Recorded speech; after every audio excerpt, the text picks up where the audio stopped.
नमस्कार बंधुरा आज आमी आपनादेर साथे शेयर करছি একটা নতুন রেসিপি মানে আমার চ্যানেলে নতুন এটা হচ্ছে মিনি মোগলাই।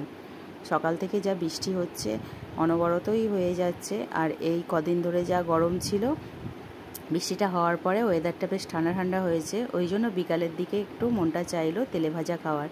আর আমাদের বাড়ির থেকে অনেকটা দূরে গেলে তবে এই জিনিসগুলো কিনতে পাওয়া যায়, সেই জন্য ভাবলাম বাড়িতে যেহেতু কয়েক টুকরো চিকেনের পিস আছে তখন বাড়িতেই বানিয়ে নিই। এর জন্য ময়দা নিয়ে নিয়েছি আর তাতে দিয়েছি পরিমাণ মতো নুন, চিনি আর ময়ানটা একটু ভালো মতোই দিতে হবে, সেই জন্য তেলটা দিয়েছি 1 টেবিল চামচ পুরোটাই দিয়ে এটাকে বেশ ভালো মতো ময়াম দিয়ে আমি আলতো করে জল দিয়ে গরম জল দিয়ে মেখে নিয়েছি।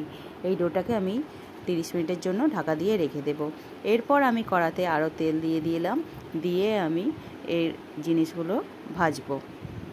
যেহেতু চিকেনের পিসটা একটু কমই আছে সেই জন্য আমি ওতে একটু আলু অ্যাড করে দিয়েছি, কেন আমরা কয়েকজন খাবো সেই জন্য।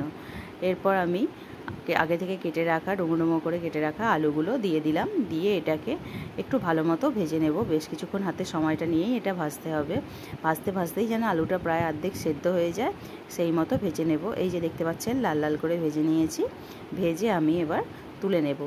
এরপর আগে থেকে যে তেলটা ছিল সেই তেলেতেই দিয়ে দিলাম অল্প জিরে ফোড়ন দিয়েছি, তারপর দিয়ে দিলাম আদা আর রসুন কুচিটা। এটাকে দিয়েও বেশ কিছুক্ষণ আমি ভেজে নেব। যখন রসুনের কাঁচা গন্ধটা চলে যাবে তাতে দিয়ে দিয়েছি পেঁয়াজ আর কাঁচা লঙ্কা কুচি আর টমেটো। এটা দিয়ে বেশ কিছুক্ষণ ভেজে নেওয়ার পরে তারপরে দিয়ে দিলাম হলুদ গুঁড়ো 1 চামচ, জিরে গুঁড়ো 1 চামচ, ধনে গুঁড়ো 1 চামচ আর একটু সামান্য লঙ্কা গুঁড়ো দিয়েছি। এটাকেও দিয়ে আরও ভালো মতো করে মশলাটা কষে নেব। তারপর ওই যে দেখতেই পাচ্ছেন একদম অল্প চিকেন ছিল, তো চিকেনের পিসগুলো দিয়ে দিয়েছি ছোটো ছোটো করে কেটে। আর তারপর এটাকেও আমি বেশ কিছুক্ষণ আলতো একটু একটু করে ঢাকা দিয়ে দিয়ে নাড়াচাড়া করে নেব। বেশ ভালো মতোই এটাকে কষতে হবে, 5 মিনিটের মতো কষে নিয়েছি। আর চিকেনগুলো যেহেতু ফ্রোজেন ছিল সেই জন্য এইগুলো সেদ্ধ হতে বেশ কিছুক্ষণ সময় তো লাগবে না, তাই অল্প জল দিয়ে ওটাকে রেখে দিলাম। এরপরে আমি 30 মিনিট পরে এই ময়দাটাকে আরও 5 মিনিটের মতো মেখে নেব। এটাকে একটু ভালো মতো করে মেখে নেওয়ার পরে তারপর আমি লেচিগুলো করে নিয়েছি। আর চিকেনের এই তরকারিটা একদম শুকনো শুকনোই করতে হবে। তারপরে আমি ময়দা নিয়ে নিয়েছি আর একটা একটা করে বেলে নেব।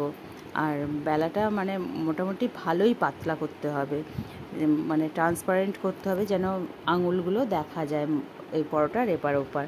তো এই দেখুন আমি মোটামুটি ভালো মতোই বড় করে নিচ্ছি।